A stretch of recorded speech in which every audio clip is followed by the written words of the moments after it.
वो तो छपवास की बीमारी है सुशील मोदी को। रोज नहीं बोलेगा, रोज नहीं छपेगा तो उसको पेट में अन्न नहीं पचता। नमस्कार, मेरा नाम है विशाल भारद्वाज और आप देख रहे हैं the HD news. Tejashwi Yadav पर जब से धोखाधड़ी का आरोप लगा है, यानी कि उनके ऊपर 5 करोड़ रुपए लेकर टिकट नहीं देने का आरोप लगा है, उसके बाद से ही राजनीतिक गलियारों में पूरी गर्मी आ गई है। तमाम जो भाजपा के नेता हैं, चाहे वो बिहार सरकार के मंत्री नितिन नवीन हो या फिर राज्यसभा सांसद सुशील मोदी, लगातार जो है वो लोग तेजस्वी यादव के संस्कार के ऊपर उंगली उठाते हुए दिख रहे हैं। वो कह रहे हैं कि राजद का यही संस्कार है और तेजस्वी यादव राजद के संस्कार को आगे बढ़ा रहे हैं। राजद में ये संस्कार रहा है कि पैसे देकर एमएलसी बनाए जाते हैं। इसको लेकर आज राजद के प्रशिक्षण शिविर में पहुंचे राजद के वरिष्ठ नेता शिवानंद तिवारी ने ये कहा है कि सुशील मोदी को छपास की बीमारी है। बिना कुछ ऊट पटांग बयानबाजी किए उनका खाना नहीं पचता है। और आज के प्रशिक्षण शिविर के बारे में क्या कुछ जानकारियां दे रहे हैं वरिष्ठ नेता शिवानंद तिवारी, आइए हम आपको सुनाते हैं। वो तो छपवास की बीमारी है सुशील मोदी को। रोज नहीं बोलेगा, रोज नहीं छपेगा तो उसको पेट में अन्न नहीं पचता है। अब देखें, पढ़ें उसके बयान को। प्रशिक्षण शिविर होना ही चाहिए।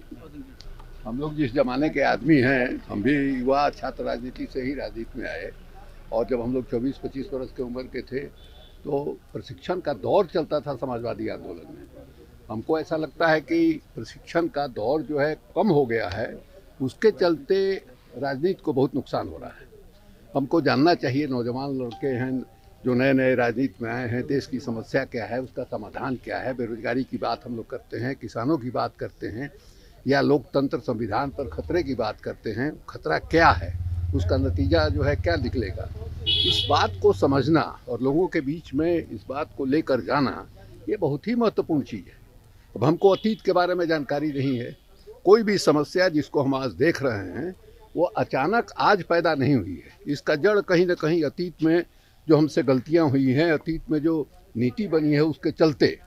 तो इसलिए उसके बारे में बगैर जाने आज के वर्तमान में जो चुनौती है उसको हम सुधार नहीं सकते।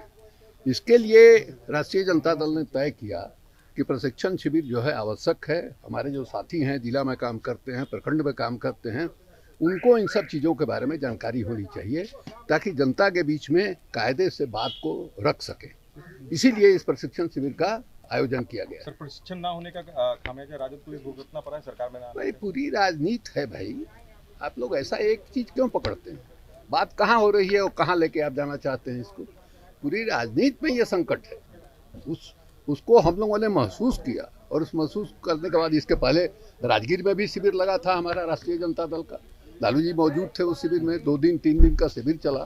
तो इसलिए हम लोगों ने इस ज़रूरत को महसूस किया है। पहले भी शिविर किए हैं, आज भी हम शिविर कर रहे हैं। मान लीजिए अगर खामियाजा भुगतने वाली बात होती तो पिछला जो विधानसभा का चुनाव हुआ, उस चुनाव में हम जो है मुख्य विपक्षी दल में की भूमिका में क्यों आते? तो हमने वहाँ, अब कोई साधारण बात नहीं है। आप देखिए कि बिहार ही एकमात्र ऐसा राज्य है जहाँ भारतीय जनता पार्टी ने कम्युनल एजेंडा के आधार पर चुनाव की शुरुआत की, लेकिन तेजस्वी यादव ने उसको बेरोजगारी के सवाल में बदल दिया। तो पूरे देश की नज़र जो गई बिहार के चुनाव पर, उसकी वजह यही है, एकमात्र यही है कि पूरे देश में सफल रही Bharatiya Janata party communal polarisation के आधार पर चुनाव कराने में। लेकिन बिहार में बेरोजगारी के सवाल पर नरेंद्र मोदी को भी आना पड़ा और नीतीश कुमार को भी आना पड़ा। तो ये एक समझदारी का लक्षण है, कोई साधारण बात नहीं है। तो आपने सुना कि वरिष्ठ नेता शिवानंद तिवारी किस तरीके से कह रहे हैं कि पहले जो है राजनीति में लगातार प्रशिक्षण होती थी, जिस वजह से राजनीति अच्छे तरीके से की जाती थी, लेकिन अब प्रशिक्षण की कमी के कारण राजनीति में बहुत सारी गड़बड़ियां आ रही हैं। वहीं उन्होंने सुशील मोदी पे बड़ा आरोप लगाते हुए कहा कि उनके पेट का खाना नहीं पचता है बिना बयानबाजी किए हुए। वहीं तेजस्वी यादव के ऊपर एफआईआर मामले में वो बचते हुए निकल आए। आप तस्वीरों में देख सकते हैं कि जब पत्रकारों ने उनसे सवाल किया तो वो किस तरीके से बचते हुए निकल गए। ऐसे ही तमाम खबरों के लिए बने रहें द एचडी न्यूज़ के साथ और देखते रहें द एचडी न्यूज़।